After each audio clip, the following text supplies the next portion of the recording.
Once again, it is time for Holston Distributing's Great Outdoors, and today I'm joined by Todd Bowyer, fishing guide here on the South Holston River. And Todd, we're going to be talking, the water's down a little bit right now. They've kind of cut the dam off up there, not generating a whole lot. The water's down. You're going to give us some tips on fishing low water. Yeah, it is down. They're not running any water right now. So what I'll do is I'll give you a tip on just a low water rig, on how to fish it, a dry dropper rig. And so that's what we're dealing with. So yeah, I'll give you a tip on how to fish it. All right, yep. Well, let's get in that boat and head on that one. All right, sounds good. Let's do it.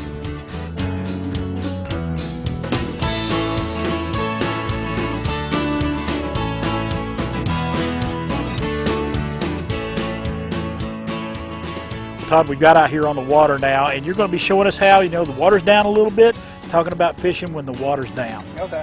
Well, what we're going to do here is this is a dry dropper rig, and it's a light one for shallow water.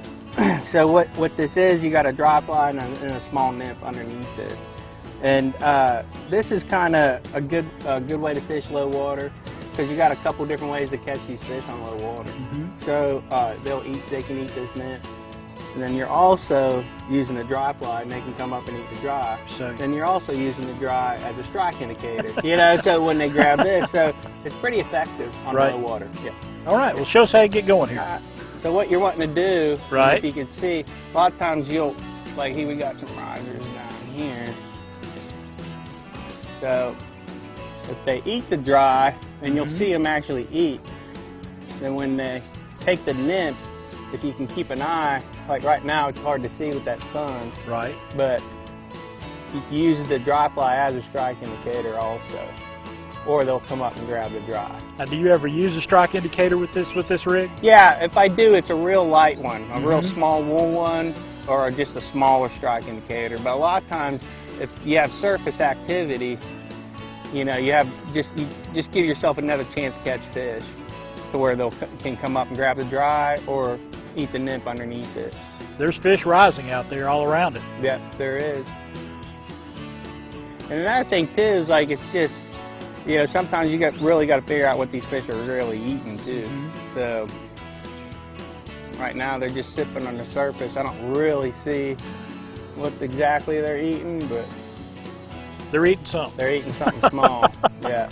And that's the thing, you gotta kind of pattern. You got to make sure that if there's a hatch going on, or if there's bugs that you see floating on the water, you got to match that pattern. Yeah, you do. And the South Holston's a technical river. Yeah. You're going to make some fly changes on this river.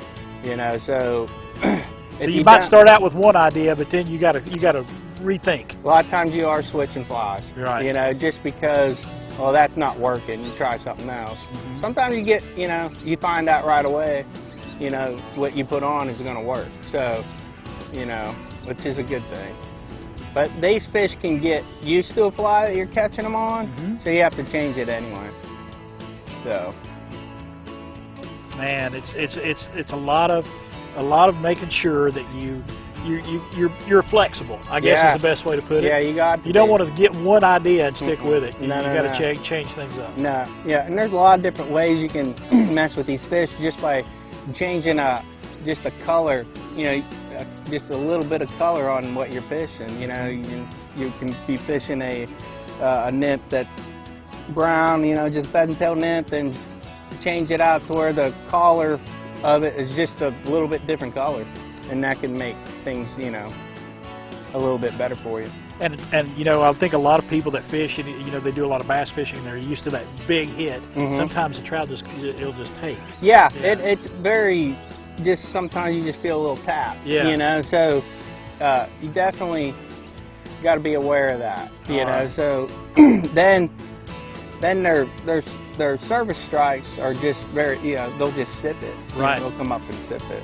All right. So, great advice on fishing in low water. Yeah. Appreciate it, Todd. Yeah, no problem.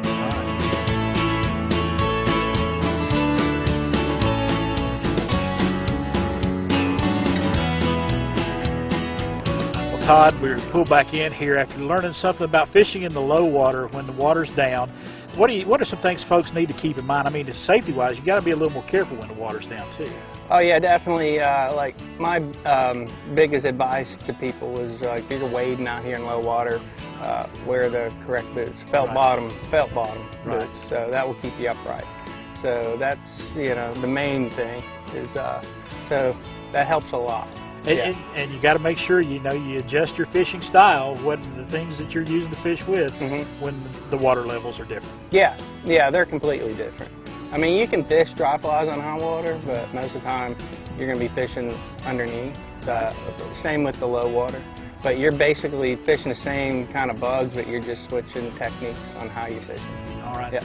And it always helps when you got a beautiful boat like this one. We want to thank Holston Distributing for bringing out this bush boat today. Yeah, it's beautiful. It is a beautiful boat, isn't it? Yeah. And remember, if you're a veteran, you may get an opportunity to fish in one of these boats coming up soon. And this has been Holston Distributing's Great Outdoors. Todd, thank you for having us out today. No problem, man. All right. We'll see you next time.